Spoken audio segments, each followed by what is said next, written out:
ہم تو یہاں بیٹھے ہوئے ہیں، ہم ان کی طرح نہیں ہیں، ہم تو آپ کے دائیں بھی لڑیں گے، بائیں بھی لڑیں گے، آگے بھی لڑیں گے اور پیچھے بھی لڑیں گے، اور کسی صورت بھی آپ کا ساتھ نہیں چھوڑیں گے۔ تو ایک طرف تو بنی اسرائیل کا کردار تھا اور دوسری طرف صحابہ کرام کا کردار۔ تو بنی اسرائیل کہنے لگے فَاذْهَبْ أَنْتَ وَرَبُّكَ فَقَاتِلَا، تم اور تمہارا رب جاؤ، جا کر لڑو، اِنَّا هَاهُنَا قَاعِدُونَ، ہم تو یہاں بیٹھے ہوئے ہیں۔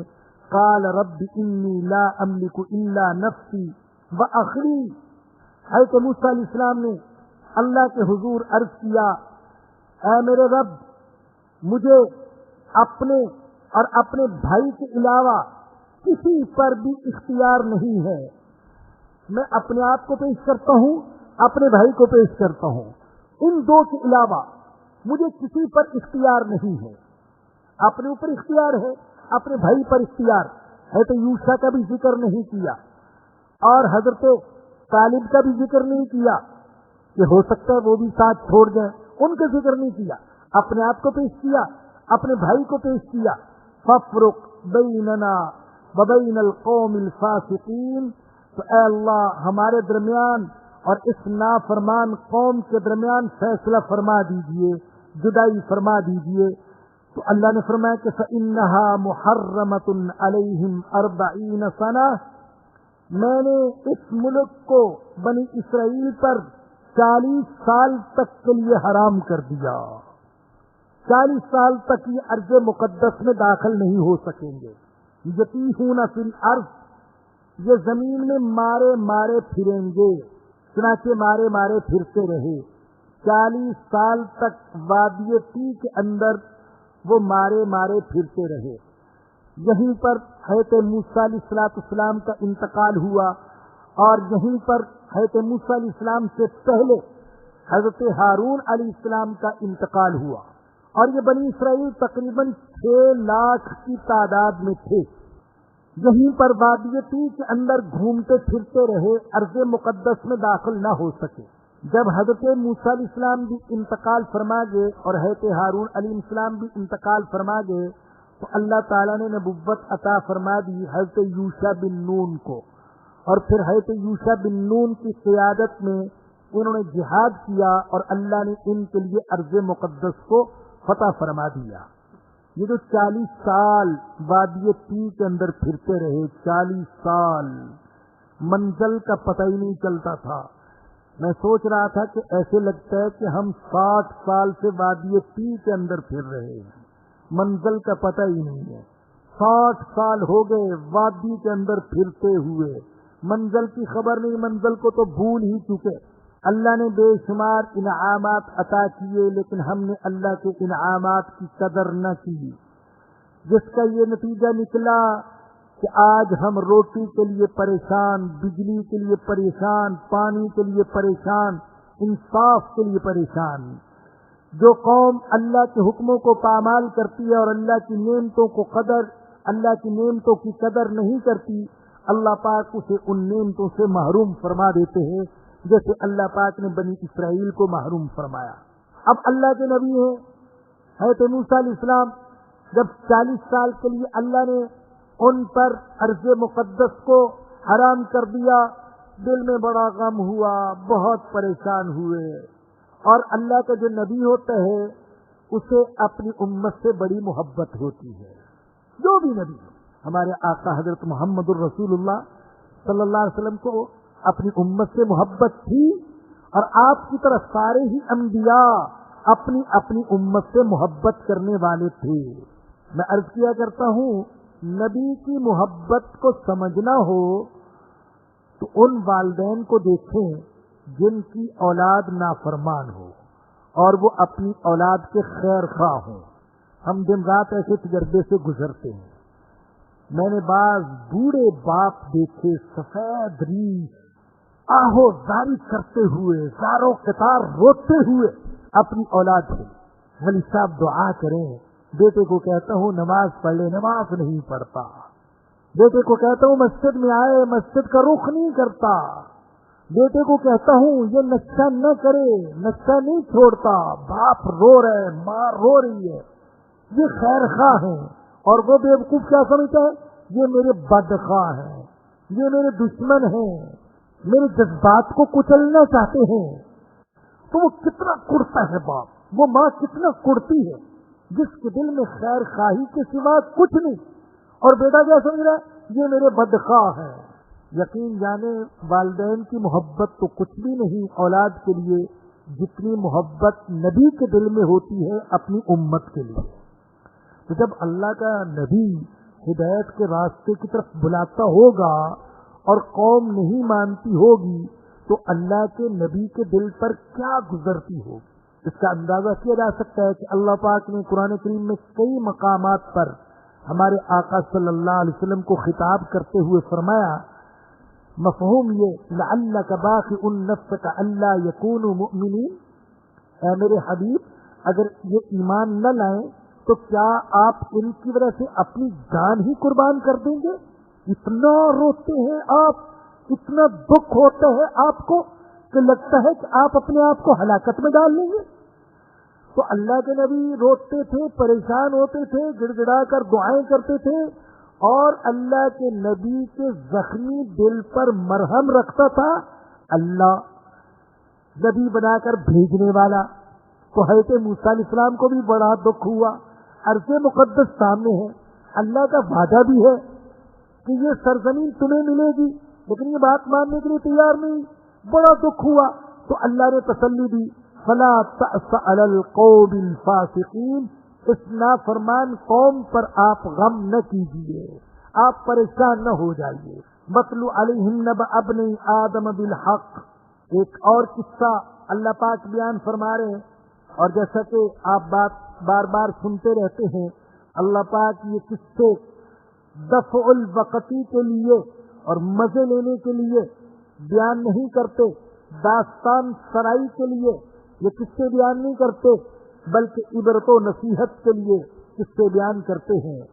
یہ جو قصہ ہے آدم علیہ السلام کے 2 بیٹوں کا، یہ قصہ بتاتا ہے کہ جب انسان کے دل کے اندر بغض اور حسد کی بیماری پیدا ہو جائے اور حب ذات کی بیماری، اپنی ذات سے محبت، تو یہ بیماری انسان کو کیسا سنگ دل اور درندہ بنا دیتی ہے، جس کے اندر بغض، حسد، کینہ اور حب ذات پیدا ہو جائے۔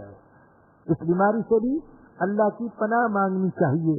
اللہ پاک نے آخری سے پہلی سورت کے اندر اس بیماری سے بھی، اس بیماری والوں سے پناہ مانگنے کا حکم دیا، قل اعوذ برب الفلق من شر ما خلق ومن شر غاسق اذا وقب ومن شر النفاثات في العقد ومن شر حاسد اذا حسد۔ حاسد کے شر سے اللہ نے پناہ مانگنے کا حکم دیا، اس لیے کہ جو شخص حسد میں مبتلا ہو جائے وہ کچھ بھی کر سکتا ہے، بدترین حرکت کر سکتا ہے۔ جیسا کہ آدم علیہ السلام کے 2 بیٹوں میں سے ایک بیٹے کے دل کے اندر حسد پیدا ہو گیا۔ یہ حسد کیسے پیدا ہوا؟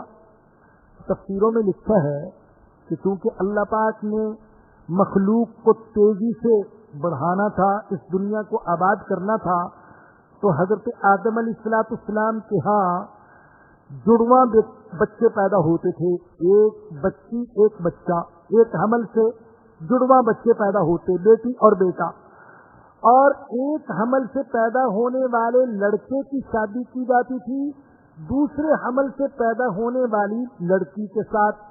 تو حابیل کے ساتھ بھی ایک لڑکی پیدا ہوئی اور قابیل کے ساتھ بھی ایک لڑکی پیدا ہوئی۔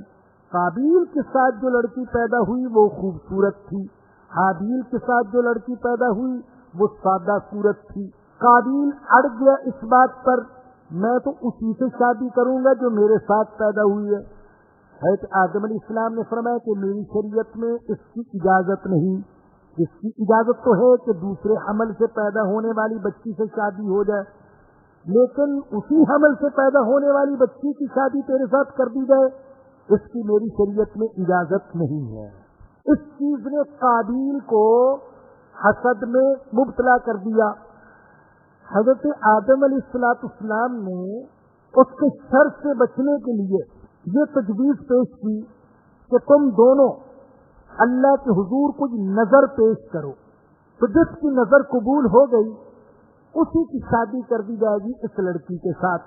قابیل جو تھا وہ کاشتکار تھا، اس نے ردی سا غلہ وہ نظر کے طور پر پیش کیا۔ حابیل چرواہا تھا، اس نے اپنے ریوڑ میں سے بڑا منتخب بکرا چن کر وہ قربانی کے لیے پیش کیا۔ چنانچہ حابیل کی نظر قبول ہو گئی اور قابیل کی نظر قبول نہ ہوئی۔ اس چیز نے اس کی حسد کی آگ کو مزید بڑھا دیا۔ اسی کا اللہ نے ذکر فرمایا، وَاتْلُ عَلَيْهِمْ نَبَأَ ابْنَيْ آدَمَ بِالْحَقِّ، اور انہیں آدم کے دو بیٹوں کا قصہ سنائیے ٹھیک ٹھیک۔ یہ کیوں فرمایا؟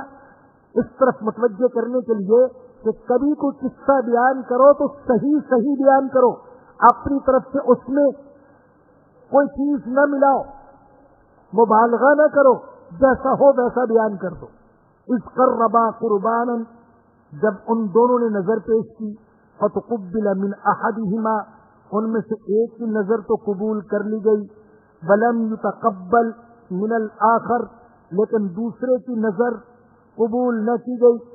قال لأقتلنک، اس نے کہا میں تمہیں قتل کروں گا۔ قال انما یتقبل اللہ من المتقین، اس نے کہا میرے بھائی حسد کیوں کرتے ہو، دھمکیاں کیوں دیتے ہو؟ اللہ تقوی والوں کی نظر قبول کرتا ہے۔ تم اپنے دل کے اندر تقوی پیدا کر لو، اللہ تمہاری نظر کو بھی قبول کر لے گا۔ میں نے اپنا بہترین مال اللہ کے حضور پیش کیا، اللہ نے قبول فرما لیا۔ اس لیے کہ حدیث ہے، ہمارے آقا صلی اللہ علیہ وسلم نے فرمایا، ان اللہ تعالی طیب لا یقبل الا طیبا، اللہ پاک ہے اور صرف پاک ہی چیز کو قبول کرتا ہے۔ ایسا نہیں کہ اللہ کے راستے میں دینے کے لیے بدترین چیز کو چنا جائے، ردی چیز کو چنا جائے۔ یہ بات پہلے بھی ہو چکی۔ ویسے تو آپ اپنے استعمال شدہ کپڑے بھی اللہ کے راستے میں دے سکتے ہیں، یہ نہیں کہ استعمال شدہ کپڑوں کو آگ لگا کر جلا دی جائے، یا گھر کی دوسری استعمال شدہ چیزیں وہ بھی دی جا سکتی ہیں، لیکن یہ التزام کر لینا کہ اللہ کے راہ میں جب بھی دینا ہے کوئی سڑی ہوئی چیز ہی دینی ہے اور کوئی ردی چیز ہی دینی ہے جو اپنے استعمال کے قابل نہ ہو، یہ سوچ ایمانی سوچ نہیں ہے۔ ایمان والا اپنی محبوب چیز اللہ کی راہ میں پیش کرتا ہے۔ اسی لیے اللہ نے چوتھے پارے کے شروع میں فرمایا، لن تنالوا البر حتى تنفقوا مما تحبون، تم نیکی اس وقت تک حاصل نہیں کر سکتے جب تک اپنی محبوب چیز اللہ کی راہ میں خرچ نہ کرو۔ اور چوتھے پارے کے شروع میں نے کسی بزرگ کا یہ قول سنایا تھا کہ فرمایا کہ لا وصول الى المطلوب الا بانفاق المحبوب، مطلوب تک اس وقت تک انسان نہیں پہنچ سکتا جب تک کہ اپنی محبوب اور پسندیدہ چیز کی قربانی نہ دے۔ تو اس لیے ہمیں بھی حکم دیا گیا کہ جب اللہ کی راہ میں قربانی کرو تو اچھے جانور کی قربانی کرو، تندرست جانور کی قربانی کرو، اپنی طاقت کے مطابق، اپنی حیثیت کے مطابق اچھی سے اچھی چیز اللہ کی راہ میں خرچ کرنے کی کوشش کرو۔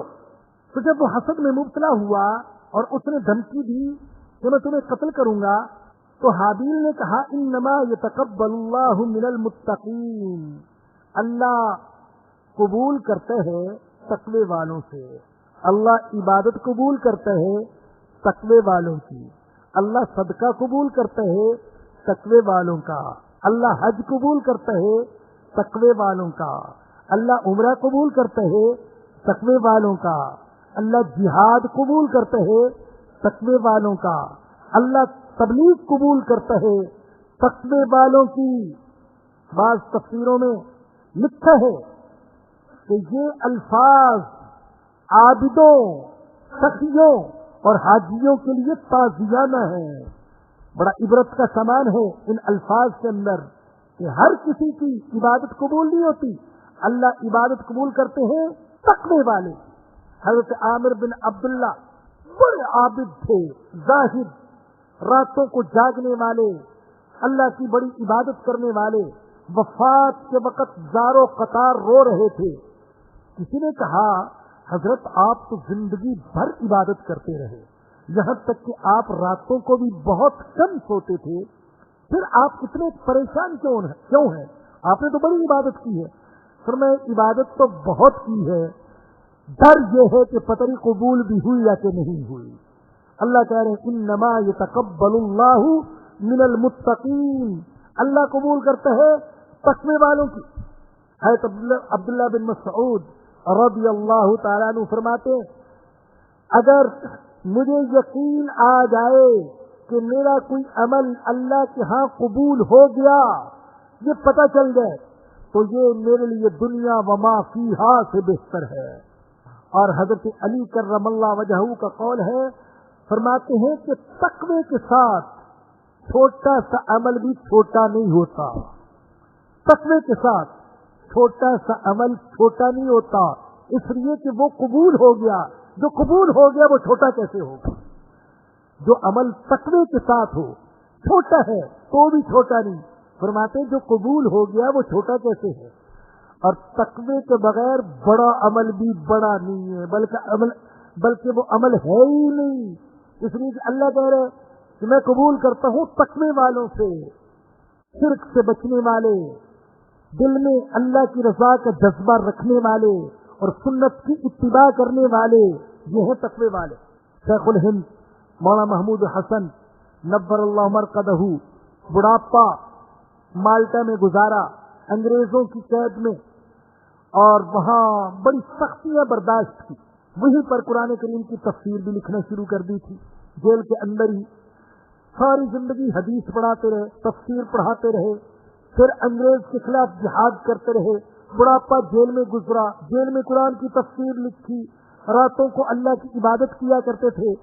جب واپس ہندوستان تشریف لائے تو ایک مجلس میں بعض لوگوں نے حضرت کی قربانیوں کا ذکر کیا، اللہ پاک نے بڑی قربانیوں کی آپ کو توفیق عطا فرمائی ہے، یہ توفیق عطا فرمائی، وہ توفیق عطا فرمائی۔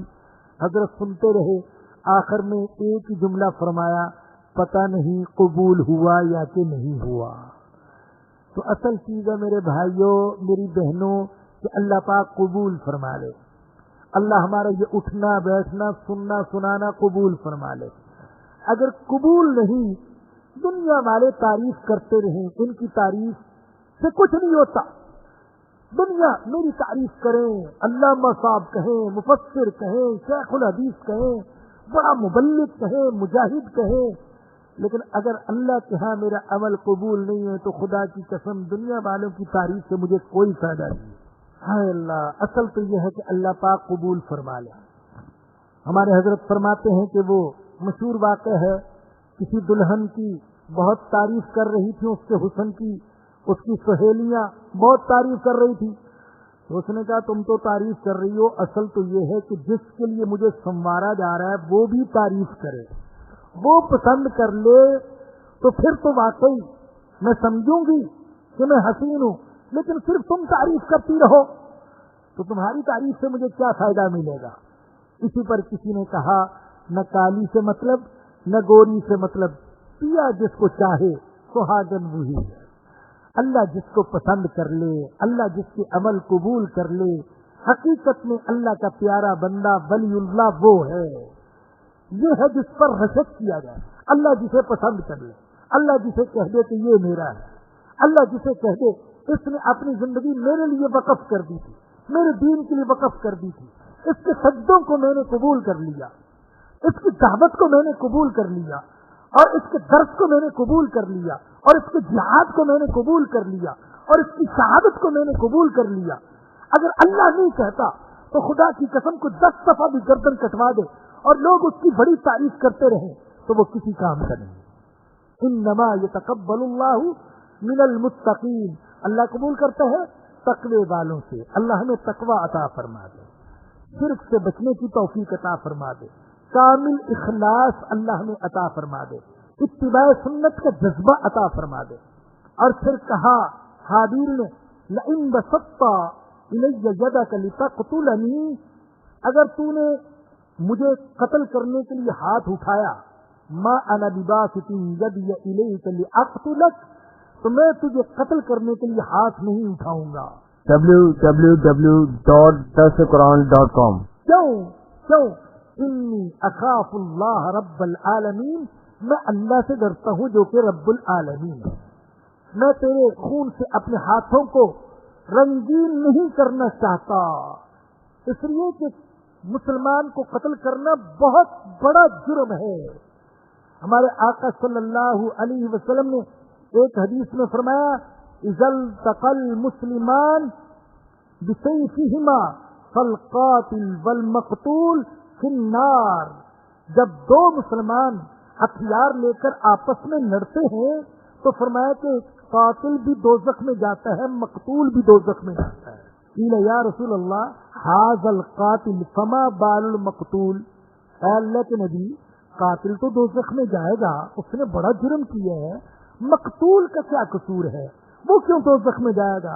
فرمایا کہ انہ کان حریصا علی قتل صاحبہ، یہ مقتول اس لیے جائے گا کہ یہ بھی اس کو قتل کرنے کے درپے تھا، قتل کرنے کی کوشش کر رہا تھا۔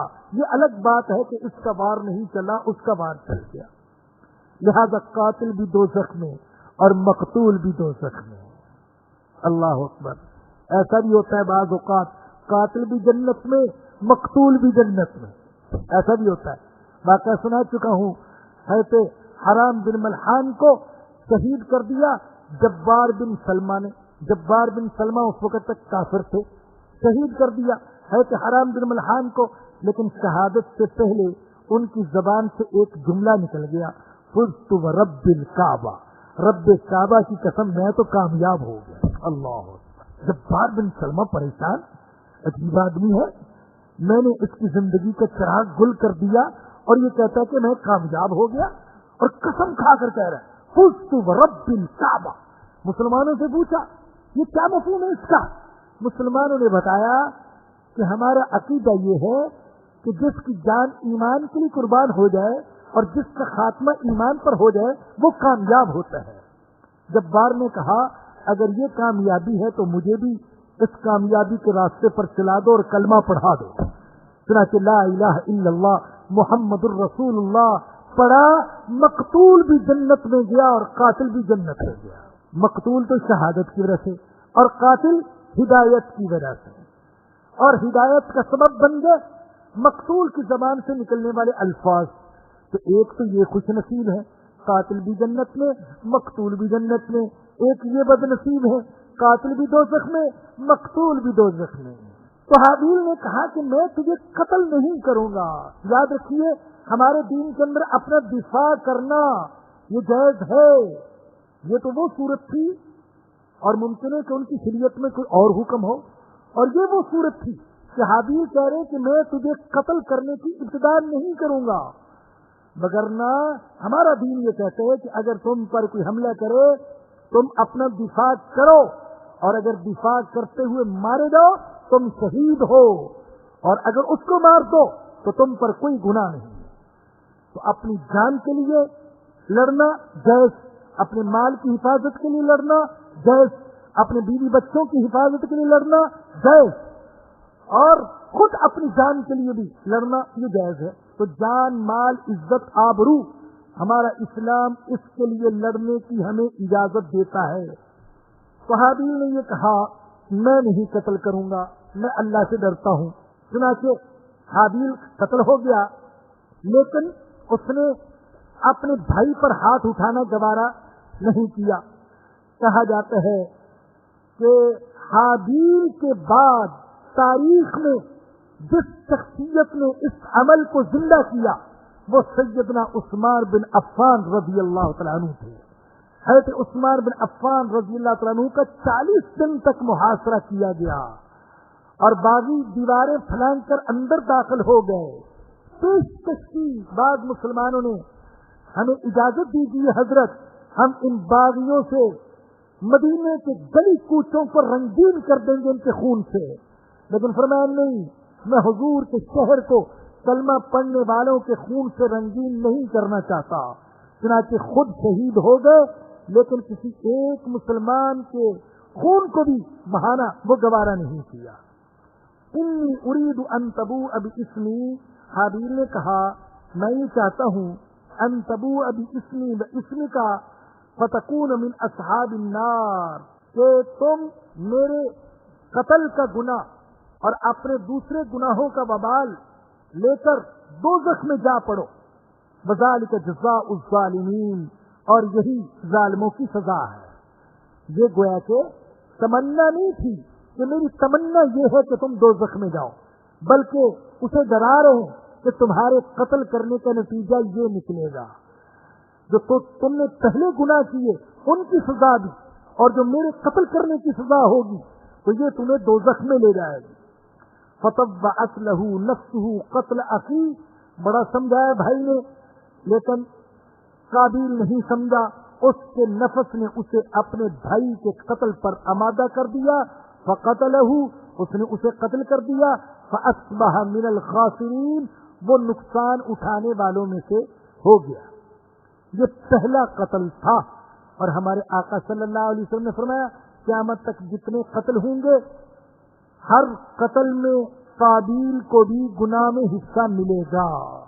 اور ہمارے آقا نے فرمایا کہ جو شخص کسی گناہ کی ابتدا کرتا ہے کسی جگہ، کسی علاقے میں، کسی زمانے میں، بعد میں آنے والے لوگ جتنے بھی وہ گناہ کریں گے ان کے گناہ میں وہ بھی شریک ہوگا. فبعث اللہ غرابا، بھائی کو قتل تو کر دیا لیکن اب اس کی لاش پڑی ہے، اس کو ٹھکانے کیسے لگائے بات سمجھ میں نہیں آ رہی. یہ پہلا قتل تھا جو زمین پر ہوا تھا، بلکہ شاید پہلی میت تھی تو اب پتہ ہی نہیں، دفن کرنے کا طریقہ نہیں آتا. فبعث اللہ غرابا، اللہ نے کبا بھیجا، یبحث فی الارض لیریہ کیف یواری سوءۃ اخی، جس نے زمین کھود کر قابیل کو اپنے بھائی کی لاش چھپانے کا طریقہ سمجھایا. معلوم ہوتا ہے کہ کبا بھی بہت پرانا پرندہ ہے، آدم علیہ السلام کے زمانے سے ہے. وہ آیا تو اس نے اپنے مردہ کبے کے لیے زمین کو کھودا اور اس کے اندر مردہ کبے کی لاش کو ڈالا اور اوپر مٹی ڈال دی. تب اس کو سمجھ میں آیا کہ یوں اپنے بھائی کو دفن کرنا چاہیے. پھر پکار اٹھا، قال یا ویلتا اعجزت ان اکون مثل هذا الغراب، ہائے افسوس میں اس کبے جیسا بھی نہ ہو سکا. میرے اندر اتنی سمجھ بھی نہیں ہے جتنی اس کبے کے اندر سمجھ ہے. فأواری سوءۃ اخی، میں اپنے بھائی کی لاش کو چھپا سکتا، یہ میری سمجھ میں نہ آ سکا. فاصبح من النادمین، پھر وہ اپنے کیے پر بہت پچھتایا، ندامت کرنے والوں میں سے ہو گیا. اللہ پاک مجھے اور آپ سب کو قتل مسلم سے بچنے کی توفیق عطا فرمائے اور مسلمان کی جان، آبرو، عزت، مال کی حفاظت کی اللہ ہمیں توفیق عطا فرمائے. وآخر دعوانا الحمدللہ رب العالمین. آخر میں ایک اعلان تو یہ ہے کہ جیسا کہ آپ جانتے ہیں کہ جامع مسجد طبابین میں وہ بھی دے دے بھائی 12 جون سے 21 جون تک 10 روزہ پروگرام ہو رہا ہے، اور میں اس میں درخواست کر چکا ہوں کہ بہتر یہ ہے کہ آپ حضرات 10 دن وقف کیجئے اور وہی مسجد میں 10 دن قیام فرمائیے. ایسا نہیں ہو سکتا تو پھر کم از کم دن پورے کا پورا وہ وہاں پر دیجیے. خواتین بھی دن کے اوقات میں باپردہ شریک ہو سکتی ہیں. دوسرا اعلان یہ ہے کہ تکمیل دین اور کتابی عورتوں سے نکاح آڈیو سی ڈی میں اسٹال پر دستیاب ہے، تمام ساتھی ضرور لیتے ہوئے جائیں. اور تیسرا ایک مشورہ کرنا ہے آپ سے، ضروری مشورہ. بعض حضرات نے آج یہ تجویز پیش کی کیونکہ اوقات تبدیل ہو گئے ہیں، حکومت نے 1 گھنٹہ آگے کر دیا وقت، اس کی وجہ سے بعض لوگوں نے اپنے معمولات بھی بدل لیے، اور لوڈ شیڈنگ کا بھی بڑا مسئلہ ہے، گرمی نے بھی بڑا پریشان کیا ہوا ہے. تو بعض حضرات کی طرف سے یہ تجویز سامنے آئی کہ درس عصر سے مغرب کے درمیان ہو جایا کرے، اور دوسرا یہی ہے کہ مغرب سے عشاء. تو یہ 2 تجویزیں ہیں، تو ان میں سے جس کی طرف اکثریت ہوگی ہم اسی پر عمل کریں گے انشاءاللہ. تو اکثریت کی رائے معلوم کرنے کے لیے میں ہاتھ کھڑے کروانا چاہتا ہوں. پہلے وہ حضرات ہاتھ کھڑے کریں جو یہ چاہتے ہیں کہ عصر اور مغرب کے درمیان درس ہونا چاہیے، اور اب وہ حضرات ہاتھ کھڑے کریں جو چاہتے ہیں کہ مغرب سے عشاء تک درس ہونا چاہیے. تو بھئی اکثریت اسی طرف ہے تو انشاءاللہ یہی سلسلہ جاری رہے گا. کہتے ہیں مغرب والوں نے ڈبل ہاتھ اٹھا دیے. مغرب والے دھاندلی کرتے ہیں لیکن ویسے بھی ہاتھ زیادہ تھے. وقار عظیم یہ ترک سے آئے ہیں، کہتے ہیں میرے لیے خصوصی دعا کرتے. خصوصی دعا کرتے ہیں بھئی آپ کو. الحمدللہ رب العالمین والصلاة والسلام علی سید الانبیاء والمرسلین. ربنا ظلمنا انفسنا وان لم تغفر لنا وترحمنا لنكونن من الخاسرین. ربنا هب لنا من ازواجنا وذرياتنا قرة اعین واجعلنا للمتقین اماما. یا رحمان یا رحیم یا کریم رحم فرما. یا اللہ رحم فرما. یا غفور یا غفار معاف فرما. میرے مولا ہم سب قابل رحم ہیں، ہمارے حال پر رحم فرما. مولا کرم فرما، مولا رحم فرما، مولا معاف فرما. ہمارے انفرادی گناہوں کو بھی معاف فرما دے، اجتماعی گناہوں کو بھی معاف فرما دے. مولا پوری امت کے حال پر رحم فرما. مولا ہر اعتبار سے پریشانیاں ہیں، تو ہماری ساری پریشانیوں کو دور فرما دے. مولا ہم سب بیمار ہیں، شفا دینے والا تیرے سوا کوئی نہیں. یا رب جسمانی اور روحانی ساری بیماریوں سے شفا عطا فرما. ہمیں شفا عطا فرما. ہماری اولاد کو، ہمارے گھر والوں کو، ہمارے رشتہ داروں کو، ہمارے متعلقین کو، ہمارے محسنین کو اے اللہ شفا عطا فرما. یا رب العالمین جو خواتین و حضرات تیرا قرآن سننے کے لیے مولا اس درس میں تشریف لاتے ہیں، گرمی برداشت کر کے، تکلیف برداشت کر کے، یا اللہ تو ان کے اخلاص کو جانتا ہے، جذبات کو جانتا ہے. یا رب ان سب کو ہدایت عطا فرما. یا اللہ یہ درس ان کے دلوں میں نور پیدا کرنے کا ذریعہ بنا دے. یا اللہ ان کے قدم قدم کو اپنی بارگاہ میں قبول فرما لے. یا رب ہر عمل بے قیمت ہے اگر تو قبول نہ فرمائے. مولا ہمارے اعمال کو قبول فرما لے. مولا ہماری محنت ضائع نہ چلی جائے. مولا ہماری محنت کو ضائع جانے سے بچا لینا. مولا قبول فرما لے. مولا ہماری نمازوں کو قبول فرما لے. مولا ہمارے صدقے خیرات کو قبول فرما لے. مولا ہمارے سننے سنانے کو قبول فرما لے. مولا قبولیت سے محروم نہ فرمانا. مولا قبولیت سے محروم نہ فرمانا. مولا نامراد نہ فرمانا، ناکام نہ فرمانا. مولا اپنے غضب سے بچا لے، اپنی ناراضگی سے بچا لے. مولا اپنی ناراضگی سے بچا لے. یا رب اخلاص عطا فرما دے، اتباع سنت کا جذبہ عطا فرما دے. یا اللہ ظاہری اور مخفی ہر قسم کے شرک سے بچنے کی توفیق عطا فرما دے. مولا ہماری ساری پریشانیوں کو دور فرما دے. مولا جن حضرات و خواتین نے دعاؤں کے لیے کہا یا جو دعاؤں کے لیے نہ کہہ سکے، سب کی نیک تمناؤں اور جائز ضروریات کو پورا فرما دے. مولا اپنی ناراضگی سے بچا لینا، قیامت کے عذاب سے بچا لینا، دنیا اور آخرت کی ذلت اور رسوائی سے بچا لینا. مولا امت کو ہدایت دے دے، امت کو قیادت نصیب فرما دے، نیک قیادت نصیب فرما دے. مولا نبی اکرم صلی اللہ علیہ وسلم کی سچی غلامی کی توفیق ہم کو عطا فرما دے. مولا ہمیں اور ہمارے اہل تعلق کو ایمان والی زندگی عطا فرما، ایمان پر خاتمہ نصیب فرمانا، اور قیامت کے دن نبی اکرم صلی اللہ علیہ وسلم کی شفاعت نصیب فرمانا. ربنا آتنا فی الدنیا حسنۃ وفی الآخرۃ حسنۃ وقنا عذاب النار. ربنا تقبل منا انک انت السمیع العلیم وتب علینا انک انت التواب الرحیم. صلی اللہ تعالی علی رسولہ وخیر خلقہ سیدنا و مولانا محمد وآلہ وصحبہ واہل بیتہ اجمعین. آمین برحمتک یا ارحم الراحمین. درسقرآن.com آپ کے لیے پیش کرتا ہے تفسیر قرآن مولانا اسلم شیخو پوری صاحب کی آواز میں. اور اللہ کہتا ہے یاد کرنے کے لیے آسان، پڑھنے کے لیے آسان اور سمجھنے کے لیے آسان. اس کے علاوہ اس مقبول ویب سائٹ پر آپ سنیے معروف عالم دین کے اصلاحی بیانات. تو اسلام کا نظریہ یہ ہے انا للہ و انا الیہ راجعون. حمد و نعت، بچوں کے لیے اصلاحی کہانیاں اور بہت کچھ۔ محمد کا روضہ قریب آ رہا ہے، بلندی پہ اپنا نصیب آ رہا ہے۔ www.darsequran.com